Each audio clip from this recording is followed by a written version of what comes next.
আপনার জন্য পরের প্রশ্ন, কে সর্বপ্রথম বাইতুল মাল প্রতিষ্ঠা করেন? ক হযরত আবু বকর সিদ্দিক, খ হযরত ওমর ইবনুল খাত্তাব, গ হযরত ওমর ইবনে আব্দুল আজিজ, ঘ হযরত মুআবিয়া রাদিয়াল্লাহু আনহুম আজমাইন।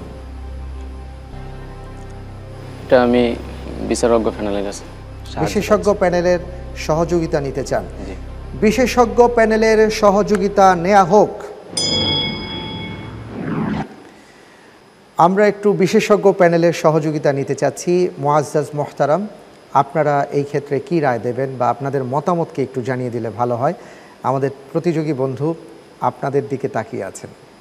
শরীফ, আমি তোমাকে এভাবে হেল্প করি বোধহয়। সেটি হচ্ছে বাইতুল মাল ব্যাপারটি তো রাষ্ট্রের কোষাগার রিলেটেড, এবং ইসলামের প্রথম খলিফা হচ্ছে হজরতে আবু বকর রাদিয়াল্লাহু তাআলা আনহু। এখন আমার তো মনে হচ্ছে যে এখান থেকেই আপনি, এটা আমার যতটুকু মনে পড়ে এটা হতে পারে আর কি। যে উনি তো হযরত আবু বকর সিদ্দিক রাদিয়াল্লাহু আনহুর কথা বলেছেন, তো আমি এটা বলতে পারি যে কখনো কখনো তো হযরত ওমর রাদিয়াল্লাহু আনহু অনেক গুরুত্বপূর্ণ সিদ্ধান্ত দিয়েছেন যেটা আবু বকর সিদ্দিকের সময় হয়নি রাদিয়াল্লাহু আন। তো আপনি কি এটা নেবেন নাকি আপনি আরো? যে আমি লাইফলাইন ওনার কথার সাথে একমত। হযরত আবু বকর সিদ্দিক। জি, নিয়ে নেব এটা।